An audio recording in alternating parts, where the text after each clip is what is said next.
Okay. I got you. I got it. All right, Coach, we're live on the HBCU Coaches Corner, and you're live with Coach Johnnie Cole, and I'm his trusty sidekick, Rocky Miller. This is a very special edition of the HBCU Coaches Corner. Boy, do we have a treat for you guys. We're going to give you a couple minutes to get everybody in. But play some of that good music too, Coach. I'm not in the same location, Coach. Oh man! But what I will say, Coach, how you doing, Coach? Man, I'm doing great, Coach. I had a great day at school today, and man, I'm excited about to get to this interview and interview such a distinguished person.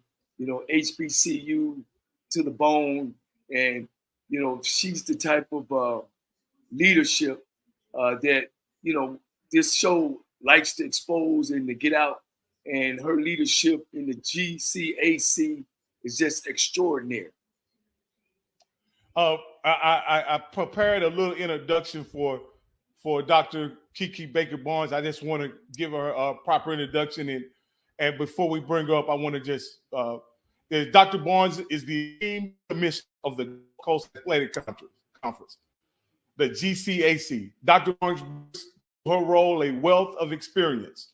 Dr. Barnes served as athletic director of Dillard University, but while also simultaneously held the position of the women's head basketball coach. Dr. Barnes, the GCA, was president of the GCAC from 2009 to 2018, directed growth after several universities departed for other conferences. She was the first female and first African-American president of the GCAC and the first African-American female commissioner in the NAIA. Her unwavering dedication and profound commitment to the advancement of student athletes and the promotion of her excellence in college athletics. She's also been awarded the Nike Neil Jackson Executive of the Year Women Leaders in College Sports Award. She has been awarded the Under Armour Athletic Director of the Year Award in 2019. She was also the Women's Leader in College Sports and Administrator of the Year in 2015 and the Gulf Coast Athletic Conference Director of the Year in multiple years, which is 2011, 2014, 2015, and 2021. With no further ado, we bring to you none other than Dr. Kiki Baker Barnes. Man, you need to hit. Oh, you ain't in the studio. You need that money machine over there. We getting money here. Dun, dun, dun. Welcome, welcome. I'm so happy to be here, y'all. Thank you for having me. Yeah. Thank you so much, Doctor. Go ahead, Coach. No, I just want to thank her for taking time out of a very busy day to come on with us and have this interview. It's not every day that we get an athletic commissioner, a conference commissioner on our broadcast, and we want to certainly appreciate you taking time out for us on this wonderful Wednesday. Absolutely, I appreciate it. It's been great to chase you down. You know, we contacted Obama, and it was hard contacting you. So, you know, it's a special time. So how you feel? How you feeling today? We're glad you're on our show, and we're gonna get down into what you do and what you do best. Well, let me tell you, it's been a very, very, very good day. I would say that I'm on the road, so I'm not in New Orleans right now. I'm actually at home where I am from, Minden, Louisiana. It's north area of the state of Louisiana near Shreveport. And so today, actually, I have been in Shreveport promoting the GCAC Track and Field Championships that's coming up in a couple of weeks.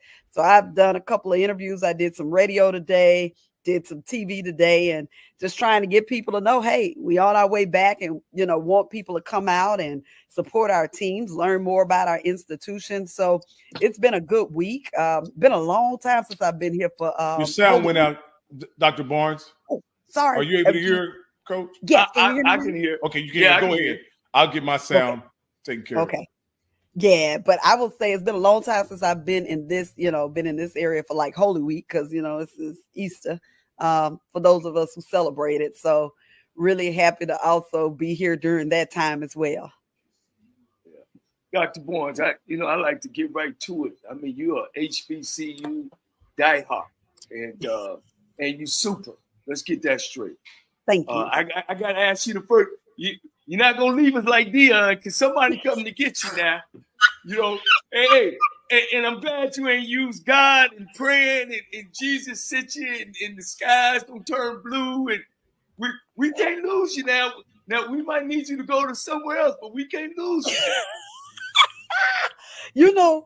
The irony of you saying that is literally, and I think when Dion made his decision to leave, I think I was interviewing with somebody about something. And I told people, I said, I ain't mad at Dion for leaving. No. I'm mad that he came in the name of the Lord. That literally, he didn't have to tell us the Lord had sent him and he was going to be here for us. And you got to think about it. He was sitting there with a lot of single mamas and grandmas and aunties with their baby boy, they pride and joy. Talking about, I'm going to be like that father figure they ain't never had. I mean, hey, he sold that thing, right? But see, he didn't have that black background. If he'd have known, he would have known. Well, now we serious about some God. We serious about our Jesus. If you're talking about it, man, we cleaning, we washing feet and everything. All that kind of stuff, Coach. So, but he had to go. Believe me, I was all for him to go, and it's a great thing. Anytime to me, some African American is reaching higher parts, because last night we talked about racial disparity on our show. Yeah. And we don't have enough people up there. So we can't hold on to it. And I know I said that, we're going to have to get you up there. But just bring somebody with you, Doc. That's all I'm saying. Bring some folk up there with you, so we can move forward. You know what? So I would say if I had a soapbox item, right? If I had something that just chops my hide, and that I really feel like in the community we have to have a conversation around, it is this idea that anytime we leave a space that is mostly HBCU or all Black, like anything that's all Black, it's always considered we moving up. Like that, I mean, like the psychology around moving up. Oh, what do you mean? So I wasn't somebody when I was in a Black space? Like it really, there's a psychology that we really have to have some conversations around when we start saying, I'm moving up because I'm going to be in non-predominant Black spaces. Like I'm talking. And what I'm going to say to you is personally, if somebody says, and this is the athlete coming up and like, I've been that girl. And I was that girl where I was. So I always was that. Like, to me, somebody telling me I moved up because I left a Black space. Well, like I don't understand that it's a huge conversation. There's a lot of psychology, but I feel like we really have to have conversations around how we believe that our spaces aren't good enough to say that we are the best if we're the best here. Well, I'm just throwing that out there. Well, Dr. Barnes, I think you have a great point. I think when we talk about when we talk about elevation, a lot of people are normally talking about an increase in their responsibility and an increase in their paycheck. So I think that's what I'm okay with that, but that psychologically it's like, no, now you somebody because you in the other space. Like that's what a lot of people are saying. Like, well, you was just there, you really good. I've seen people arguing about why we shouldn't do Celebration Bowl versus the NCAA playoff, and basically saying, well, if you just won the Celebration Bowl, you're really not the best of the best. I was like, but who cares? Like, why is that a conversation? Why do we have to be validated outside of our space? It's just a question that I have, because that says to me that, oh, well, I'm still not good enough if I'm the best here. So who decides? Right. It's my question. That's a great point. And what I'm saying is, we have agreed that because some other people have said that this is the way, that's the way. And I'm saying, well, I don't have to agree with that. Right. Just because you say that's the way. If I say Celebration Bowl or the GCAC is the pinnacle, then it's the pinnacle. And why do I care about all the other stuff? It's just a thought. And it's irrelevant on what level you are. A champion is a champion. That's all I'm saying. Yeah, I got you. That's all I'm saying. I probably started up some stuff, but hey, look, we got you here to talk about the GCAC. We're gonna turn it over. What we missing, what we need to go see. I've coached in the NAIA. I've coached on all levels, really, Division 2, 1, 1A, 1AA. And tell us what we're missing. You got one school in there, Tougaloo. That's where my mom and them from. Come on, Jackson. So, yeah, Talladega. Yeah. So tell us about the GAC, what we're missing. I know we read about the track meet that's coming up, and they got some other things. Y'all still in basketball as well? So basketball's over. It was a great season. This year we had 2 men's basketball teams and 2 women's basketball teams make it to the postseason. So that was really exciting for us this year. We'll finish up the rest of this year with our track and field championship and with our baseball championship, which we're hosting in Jackson, Mississippi at Hank Aaron Sports Academy. We've really been grateful for that partnership, considering the historic the history of Hank Aaron and what he did for the game of baseball.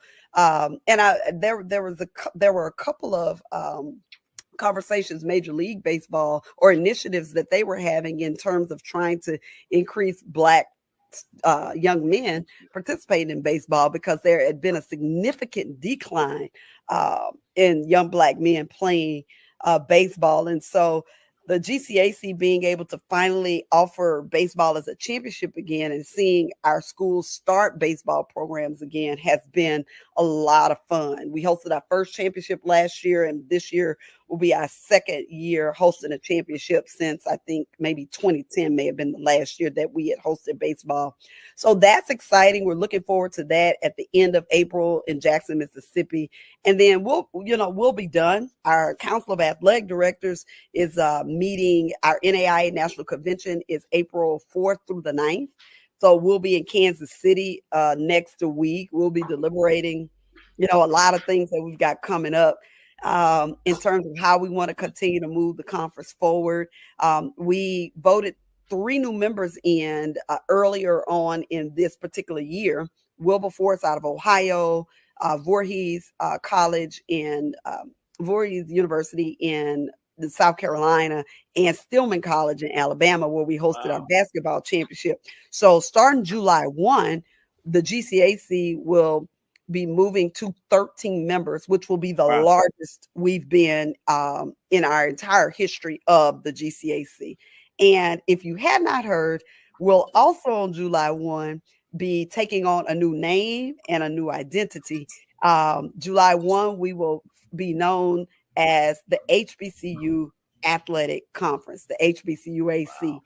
And so we are really, really excited about kind of stepping in to our power, owning our identities as an HBCU conference, the NAIA's only HBCU conference, and really starting to help people learn more about our institutions, who we are, and the great programs, both athletic and academic, that we have at our institution. So it's about to be a whirlwind, man. It's going to be so much fun.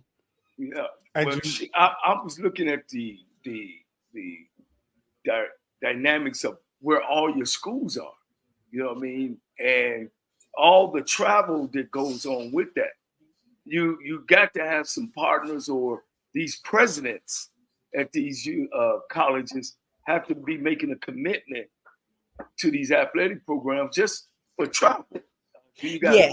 And I'll tell you, so one of the things that our ADs are working with right now when they get to convention next week is finalizing what the basketball schedule will look like. So we will be breaking into divisions. Part of our growth strategy was we want to get to 16 members. That's our desired goal. 16. So we're at 13. And we said once we got over 10, that's when we would start looking at divisions. So we will be at East and West divisions for next year. And there will be a schedule where they're playing home and home in their division. There'll be some cross-divisional play.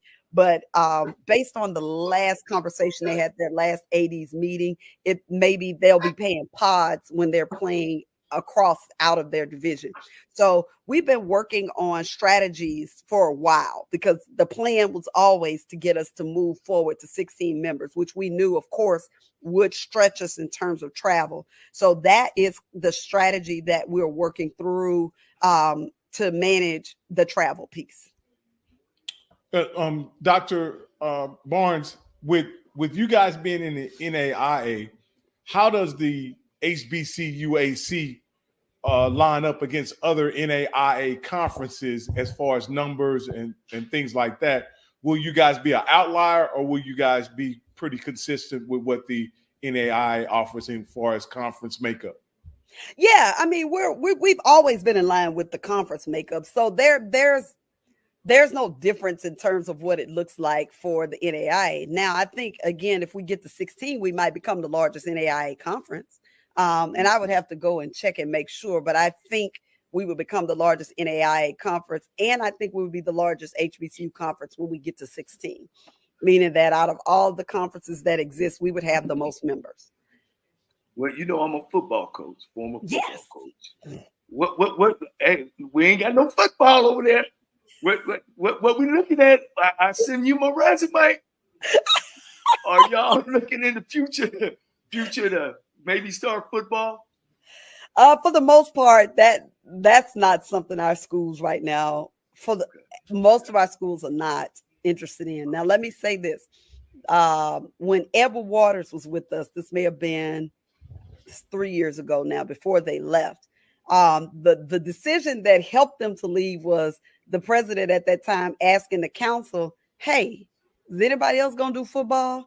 And at the time, though, the presidents who were a part of the council at that time all emphatically said, we're not interested. Right. Now, that's not to say that I've got, I think half of my council is, I've got a new set of presidents who were not a part of the conference at that time. So that's not to say that my current council might not change their mind. They might start saying we're exploring this with our group. I think it would be a question I would have to ask them. Like, is this something y'all thinking about exploring? I will say for the most part, I feel like I'm pretty in tune with my ADs. Nobody's interested in that. Right now, we're all in on basketball and what we have and letting basketball be our bread and butter.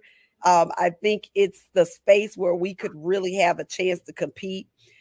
In terms of our strategic plan for the conference, we are looking to develop our basketball championship experience in the same way the CIAA has done it.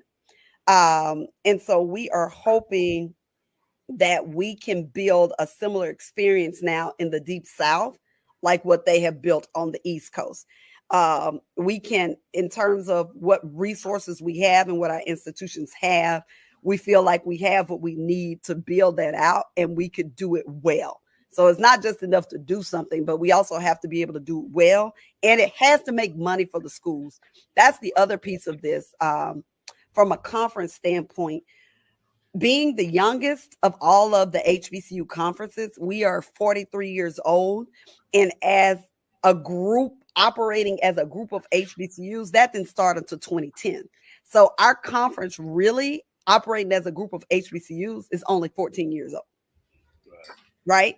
So we are what I would say is a startup. So when you're building a business, and so, you know, just for our listening audience, how do we develop revenue opportunities that we can make money for our conference and be able to distribute money to our schools, so our schools will have money that they can count on and plan to develop, we want to invest in facilities. We want to be able to, hire coaches or better coaches maybe, or have better staffed programs. Well, all of those, it's a collaboration. So from a conference standpoint, when we're looking at building a business model, because remember, all of the other conferences have been established. Their models are there. You've got your football, you've got your classics. With the media rights deal is one tentpole, right? It's one revenue opportunity that's helping us. I am right now the only full-time employee. I need to be able to get some other people in as a part of that. But up until we got the media rights contract, the only revenue source we had was membership dues. Right. And so when you think about membership dues, like that's it. You have to pay all your staff and host 8 championships just off membership dues. So the question is, where does the money come from? Right now, I could say, well, I could ask the schools to pay more, and my presidents would look at me like, that's not why we hired you. We hired you to find other ways we can make money. So you're not asking me for more money, because the money that I have on campus, those presidents need to be utilizing that for other things that need to happen on campus. So from a conference perspective, and what my role is, I got to find other ways for us to make money. Now, the second question is, well, what are the assets that the conference owns? Well, the conference only owns its championships. So the basketball championship, the track championship, the volleyball championship, the cross country championship, baseball championship, softball championship. I have to figure out how to monetize those in a way that they can make money, and that we'd be able to support the conference office, grow the conference office, as well as hopefully put money to a side where we could grow and then be able to have distributions back to the school. So this is a long-term strategy we're working to build. And you have to do one thing at a time, right? And you have to do things that make sense based on what you have. So when we look at basketball and we look at what CIAA has been able to do, we all have basketball programs, and our programs have been historically good. So we have a product now that we've got to work collectively with our institutions to figure out how we market that and how we make ourselves attractive. How do we develop brand partnerships that will give us big money to help us be able to level up? And so that is kind of, I would say, from a strategy standpoint and strategic plan, when I'm thinking about what we're doing, how are we doing this? And that's the fun part of this, right? This is what makes it fun, because we're so young, we're at the beginning. We can be creative. And so it's really, really an exciting time for the conference. So Dr. Barnes, do you foresee a time when you guys can possibly engage in competition on the court and on the field against the SWAC schools? We already doing that. We beat them in volleyball. We already beat them in volleyball. At least I will say the lower half of the SWAC, we beaten them already in volleyball.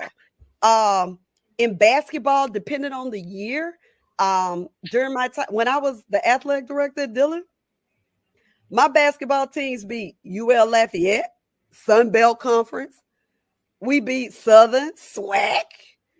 Like our GCAC been doing that, right? Like we've been doing that.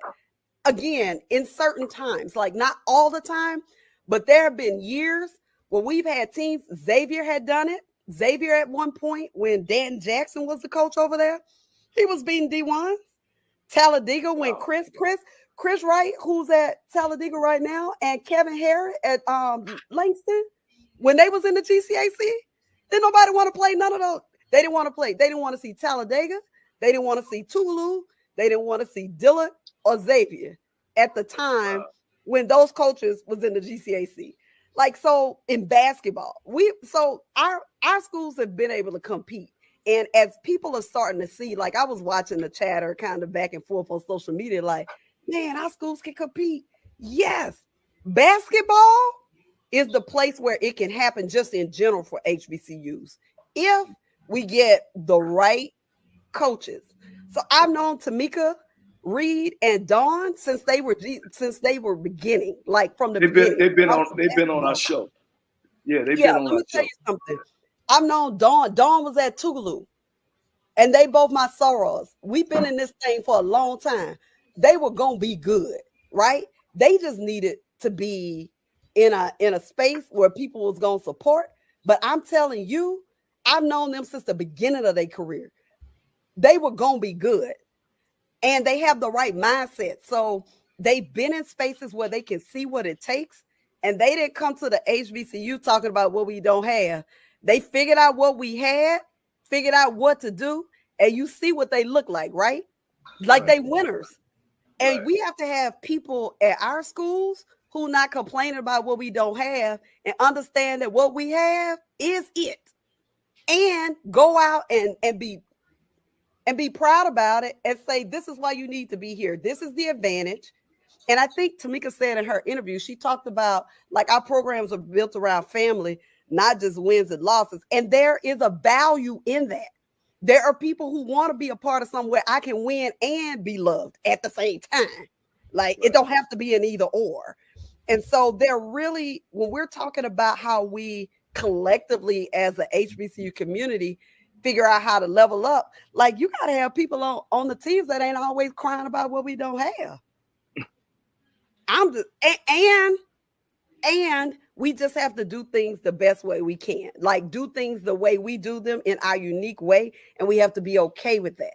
As long as we always comparing ourselves to people that we not in the same place with, then you always going to be looking like you're a loser. Like, I don't understand that. Why are we having conversations about those kinds of things? And so for me, as the leader of this particular conference at this particular time, we are focused on being the best we can be and creating our own space and being the best at it. And that's what it is. And if you want to be a part of that, it's going to be next level. Wait till you see how, when we reveal, I'm going to just say this right now. When we reveal come July 1, all the stuff coming, I'm just going to say we the place to be. But I mean, you can do what you want to do, but like, we don't feel less to anybody.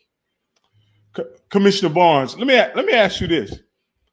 As you're speaking and delivering your message about, and I see how enthusiastic you are about your conference, you have the demeanor of a coach that is encouraging her players, right? And I just want to ask you this, right? You took a career track that went from the court to being an executive in athletics. From what I understand, that's an unusual track right now. There are not many executives in athletics who were once coaches.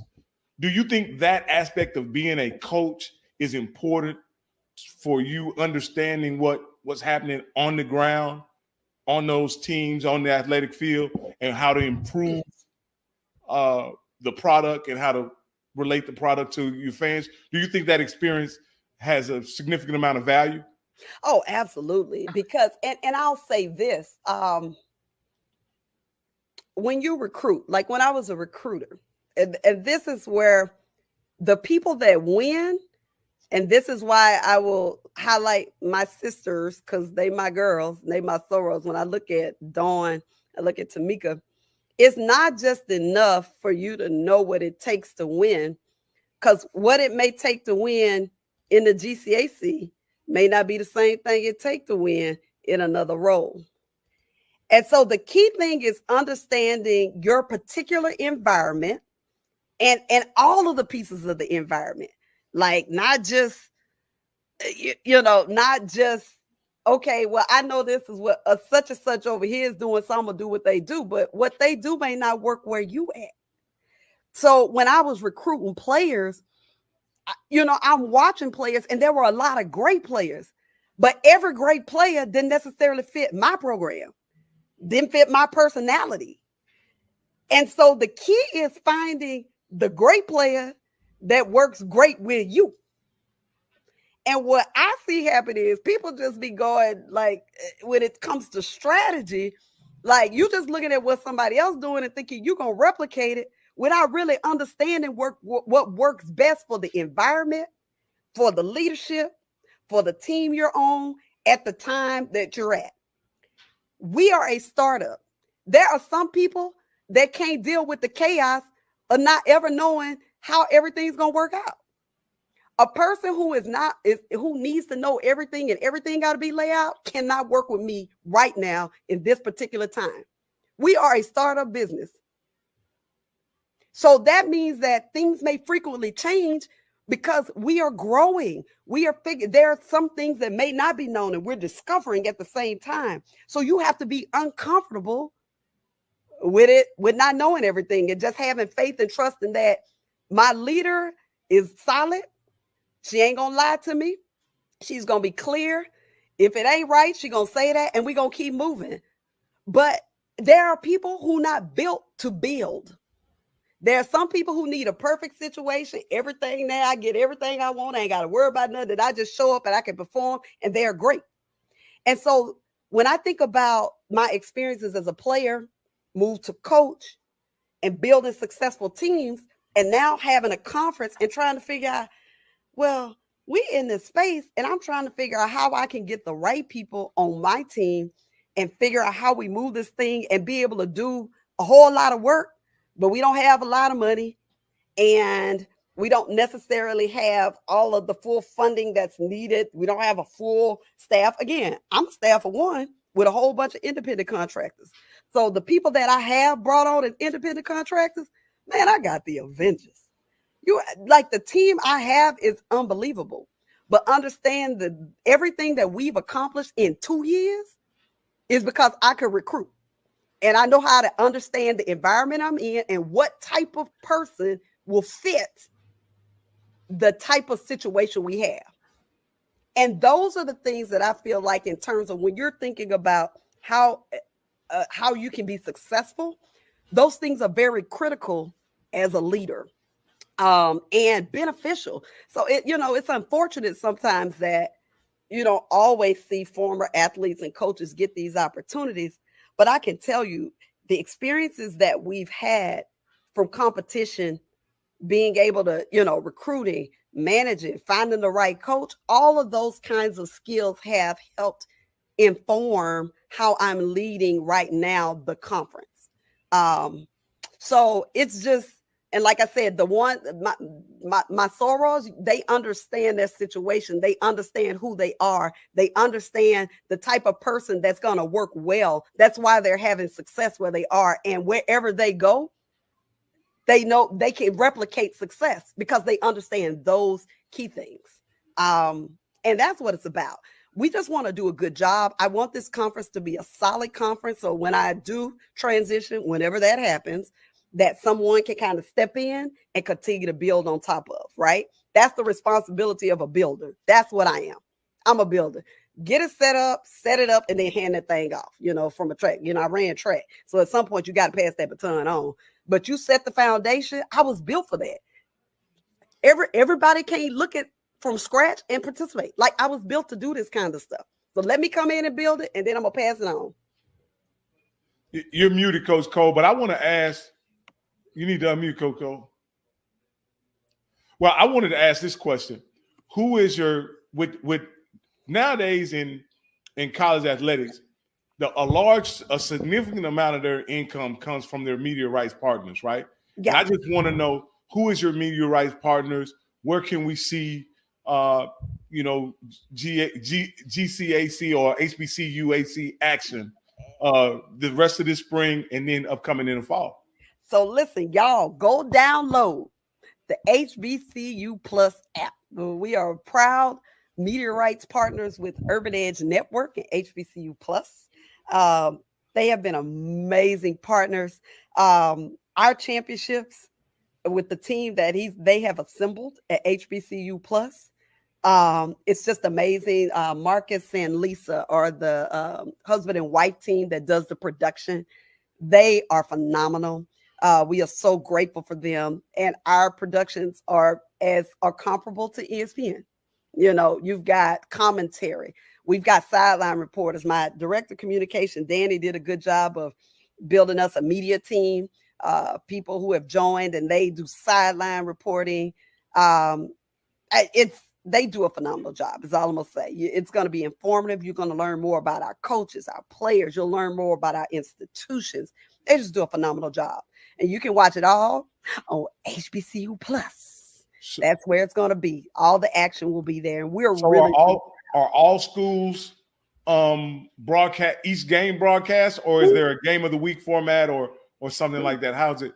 Every school broadcasts on their own, but every school isn't doing production ESPN style. So if you're tuning in just like for a regular game, those are doing by the individual schools. And some schools have some relationships with like their communications team, and they have some support. All schools don't have that. But now the championships are all, we do the production for those. It's part of our relationship with HBCU Plus. So those are all full production, 3-4 different camera angles, interviews in the huddle, coming out, commercials. I mean, you get the full, you can put it on your TV and you're watching TV, you're watching the championships, and it's amazing. It's no different from anything else you've seen on TV. So for our championships, full production that we do with, HBCU Plus does as a part of our relationship. So we hope that you'll check it out. It's top notch. I will say that I feel really confident in saying we probably have the top conference championship production in sports. I'm not in the NAIA. I'm talking about period. They do a phenomenal job. You're muted, Coach Cole. You need to unmute. Are you? Oh, I'm sorry. Are you? I've just been enjoying what you've been saying. I mean, it sounds so familiar. Being from a black college, HBCU, and just your knowledge and your stretch and your vision. Your vision that you can take this conference to greater heights. Are you in touch with ESPN or HBCU Go as well? Is that something maybe in the future? Because ESPN. That's the competition, man. I can't talk about them. HBCU Plus is our partner. Okay. All right. I didn't know. I didn't know if the swag has some issues. You remember Rocky with Well, I think what Coach Cole is alluding to is that do you have any? Does HBCU Plus have your primary and secondary rights? They have all our rights, and we'll work with anybody if they want to distribute. Look, we'll do that distribution deal. The Urban Edge Network and myself, sure, we'll entertain distribution rights other places, if we so desire. But yes, all of our rights are with Urban Edge Network and HBCU Plus. Again, like I said, anybody want to do some distribution, we can talk about some monetary compensation to make that happen.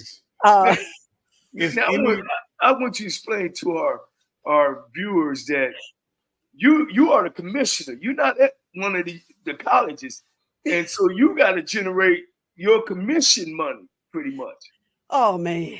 And that's why you're doing it. Ain't like the colleges are feeding money into you. It's like you got to go and make it happen. No, exactly. Like I said, I got the president's hired me and said, you got to go find some more money. Because we ain't going to continue to be paying these dues and not get nothing out the deal. So the media rights deal was the first part of that. The second revenue generating tentpole, I guess, in terms of when you think about our conference as a business plan, we've got media rights. Secondly, we have relationships with cities. So remember, I said the conference's assets are the championships. And remember, I have to monetize championships. So we have been working collectively with cities to bring our events to their city. So with track and volleyball, the Shreveport-Bossier Sports Commission is our partner, meaning that they put in a bid. So there's a competition amongst cities for us. There are costs associated with that these cities are delivering on behalf. We deliberate the bids, and then we figure out which one is going to be best for our institutions. They have to pay the bid fee, which is a revenue pool for the conference. So that's another that we didn't have that prior to me starting. We didn't have a media rights deal. We didn't have bid fees coming in. And then, of course, providing other support. So with all our championships, all of our hosts host a reception on behalf of the city for our student athletes, for our coaches. That's a requirement for anyone who wants to bid on our events.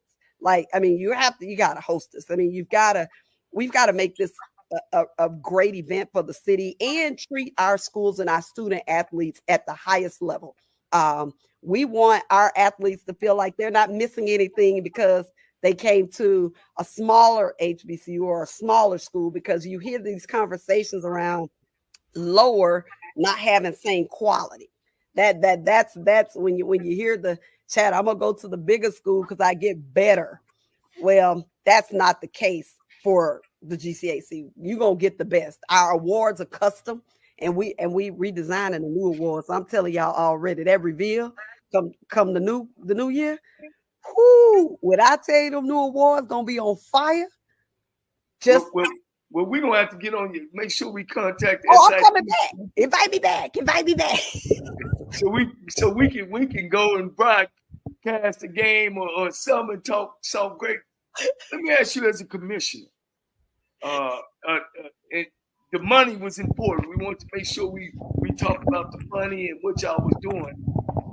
How much does a commission? I guess, some coaches part. How much do a commissioner play a part in hiring coaches at the different colleges? Oh yeah, we get involved with that? We don't have no part of that. Look, we don't have no part of that. People hire who they want. Do you recommend? Do you just kind of hands off who they get? That's who you're gonna work with and move That's forward. not my role.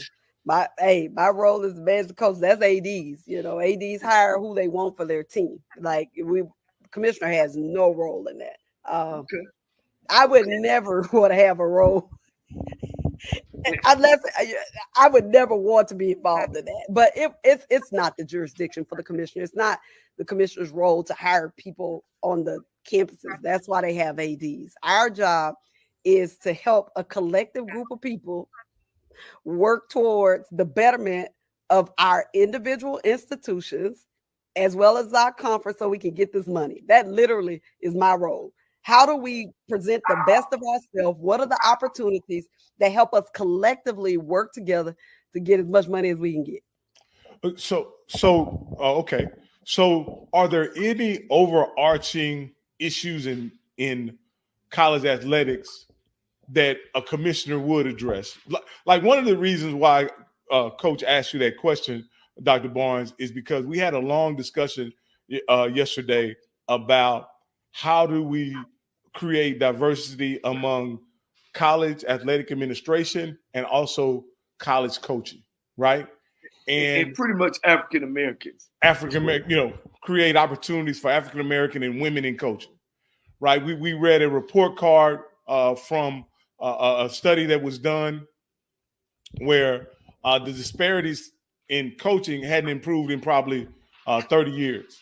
When you talk about the number of, the percent of coaches versus the percentage players, when you talk about the number of white ADs that there are, it's over 80%. And then so on and so forth. There are a lot of different disparities in the college administration, in athletics, and in coaching. How, as an AD, how is that something that you would address if it was brought up to you as an issue by your council or your board?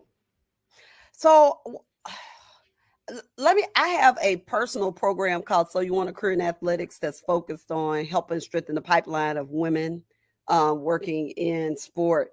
There are a number of programs aimed at doing this, but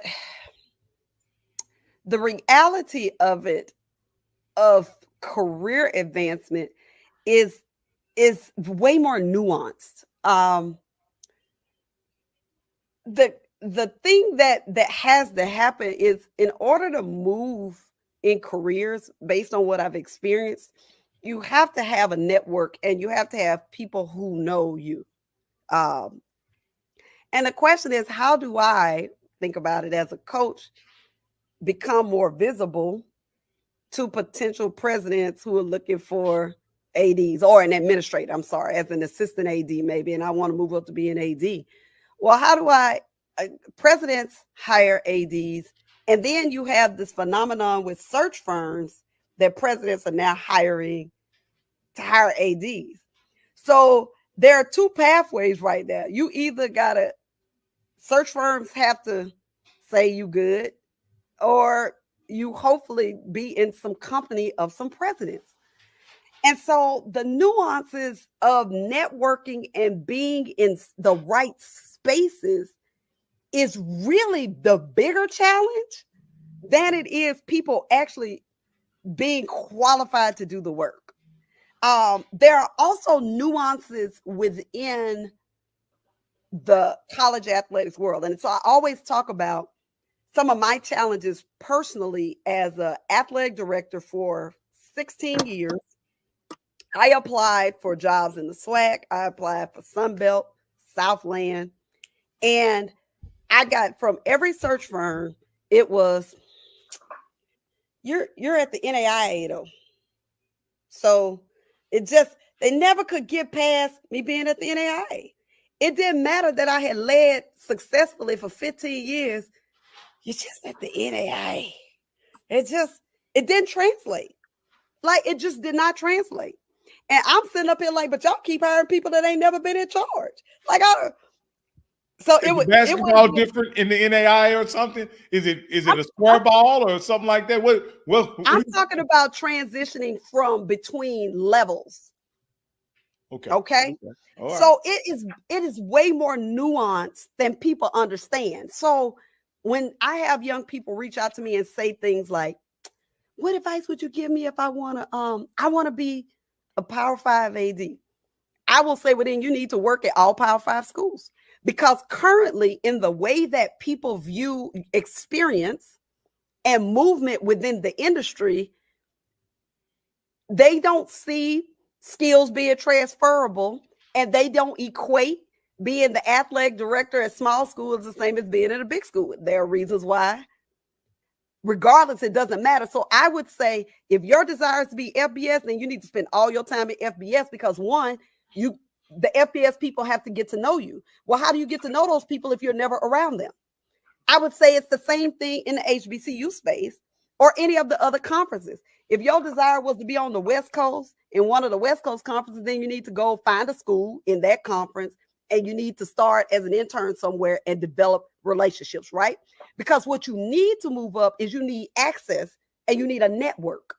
So we have to be more strategic around those particular pieces. Well, see, if I could piggyback off of that, and that's some of the things that we were discussing. And Dr. Barnes, the reason why I even started this podcast was to introduce the world to Black coaches.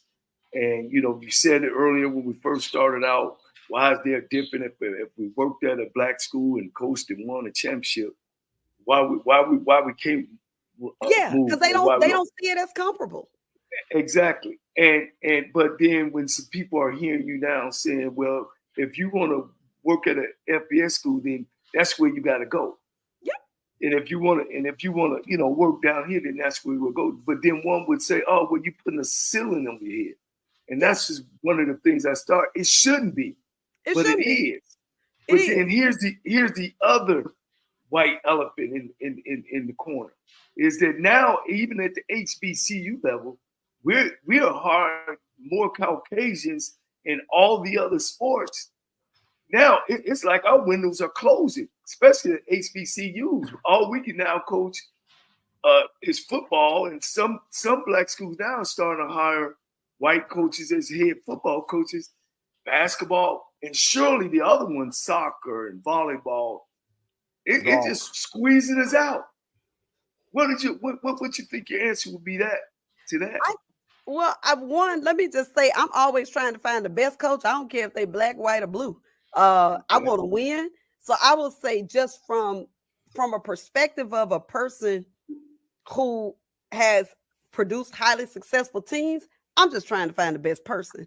I create my profile. I know exactly what needs to happen. I know what skills I'm looking for. and what is going to help. And again, the key thing is understanding that what makes me successful at small HBCU may not be the same skills that's required at maybe a larger school. It really doesn't matter as long as you understand. If you're the leader, you just have to understand what it would take and what kind of person. So I will say that starting with profiles, first of all, and understanding what key things are needed for a person to be successful is really clear. You have to do that first. So I'm just putting that out in the atmosphere because honestly, I don't care. I'm looking for winners. If you can win and you can get it done, you can be on my team. But in the conversation around advancement for minorities, it really is, we just have to understand how people see it, and then we have to create a strategy to deal with the system as it is. I am not the person that's necessarily trying to change the system. I have assessed what's going on, and now I have a strategy for working around the system. Case in point, we were only getting one team into the national tournament because we fighting with the subjectivity of ratings. Well, within our system in the NAIA, you get 10 teams, you get 2 bids automatic. And what I said to them from a short-term strategy, let's get these members. So we're going to get 2 teams in. And then we'll work on the long-term strategy is, one, I got to have solid raters. I got to get some coaches who've been in the game because it's a relationship thing. If I know you, I mean, think about this, y'all. The coaches be doing the ratings, right? Man, you know they trying to figure out how to get their team in some kind of way. But you also have to develop relationships. So there's some work my coaches have to do in terms of developing, strength of schedule. You hear all this strength of schedule, all these kinds of things. Well, y'all, if we know that these are the rules, get it done. I was like, I don't understand. You go play nobody but mad because you ain't getting ranked. Like, I don't want to. Let me just say this. I'm not hearing that. So my response to them is, one, you got to go play them. Then second, you got to beat them. So it's not one thing to go and play. I was like, let me tell you something. I was a competitor. I played basketball. Almost beat me don't matter. You got to beat me to respect you. So why are we crying, talking about, man, we went and played them to 5. You ain't win. You ain't win. And let me say this. You know you ain't recruit good enough. And then you want to come back and talk about the HBCUs and give me nothing. No, you ain't going hard. Now, this is me. This is Coach Kiki coming out. Like, yeah, I see. I don't want to hear that. I'm like, if we say we bout it, be bout it. Figure out what we need to do. We know we need big men. We know we need big women, in terms of like size for basketball, right? We know what we supposed to have. Stop making excuses. Go find us some players. Right? And then you need to commit to developing them kids. And then let's go and compete. But you saw that happen this year for basketball in the SWAC, right? You saw us go compete and win, not play them in the 5 points, right? And so you start seeing those things. So it's like we have to, again, like I said, I'm not necessarily the change the system person. I'm just saying this is what it is. And if we say we want to win, we done figured out the system. Do what's needed, make it happen, and then make them change the system again. Because every time we start figuring out, they change it. They always move the mark, like, don't they? They always move it one. They can move the market every time. Guess what? And we always there. Yeah. When have we never not vetted? So I mean, for the people who want to change it, you can go do that. I just don't have the time. I'm just trying to win right now. And so right now, like, I understand what it is. We need to recruit these teams, and we need to get the 10. So everybody was like, bet. So now we got our 2 bids, and we had two people in national championship. We did that real quick and easy. Now the long-term piece is us working on schedule and going and beating people and letting them know we here. Langston did a great job this year doing that, right? Yeah. Did a great job. Last year we had Tulu didn't receive a vote, right? For the top 25, wound up being in the top 8. They hadn't lost a game by the time they got to the conference last year, but ratings, right? Right. It's okay. They went and did what needed to be done. They lost to College of Idaho at in the top 8 last year, which was the team that went on to win the national championship and was the team that Langston beat. They beat last year's champion to go to the championship this year. But I'll say that those are the things in terms of when we're talking about moving up and trying to figure out how to navigate all Wilkes with what you need to know. Today, it's Friday, March 20th. Wilkes with what you need to know. Today is Friday, June 7th, 2024. Number 1, there's a fight in Texas over a white man convicted in the fatal shooting of a Black Lives Matter protester. The shooter was quickly pardoned by Governor Greg Abbott. In July 2020, when the rideshare driver Daniel Perry stopped his car in an intersection during a Black Lives Matter protest in Austin, Texas, he opened fire from inside his car, shooting 5 times and killing the white protester, 28-year-old Garrett Foster. Greg Abbott asked the Texas Board of Pardons to consider a pardon for Daniel Perry 1 day after Perry was found guilty in the murder and sentenced to 25 years in prison. The Board of Pardons, all appointed by the Republican governor, followed up with a recommendation for said pardon. Travis County District Attorney Jose Garza announced this week that he is moving to overturn the Abbott pardon. Number 2, Thursday was the 80th anniversary of D-Day. People commemorated the bravery of soldiers, especially the little-known black soldiers whose contributions were vital to the success of the invasion. Despite facing formidable obstacles and discrimination, black troops such as the segregated 320th Barrage Balloon Battalion and the Red Ball Express played crucial roles in deterring enemy aircraft, transporting essential supplies, and sustaining the Allied advance. Salute, gentlemen. Number 3, recently, scientists have developed YCT529, which drastically reduced sperm count, was 99% effective in preventing pregnancy in mice, and did not cause observable side effects. The new oral contraception is expected to enter human trials by the end of the year. Studies show that men are also interested in sharing the responsibility of birth control. Before, men only had 2 options: condoms or vasectomies.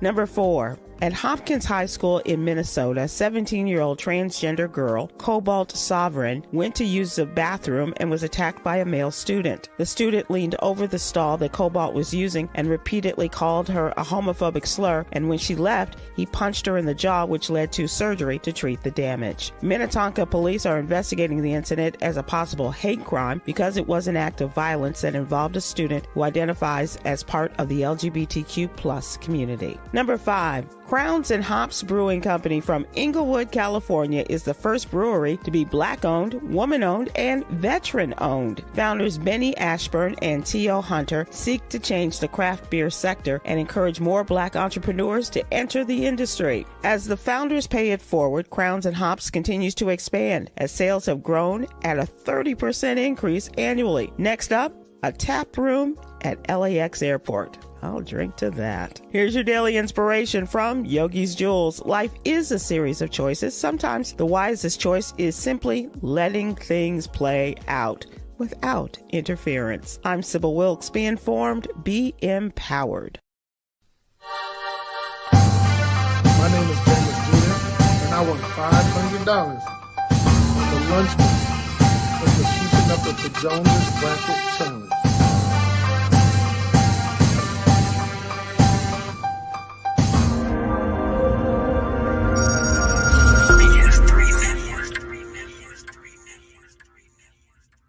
BS3 Network, changing the way you watch TV.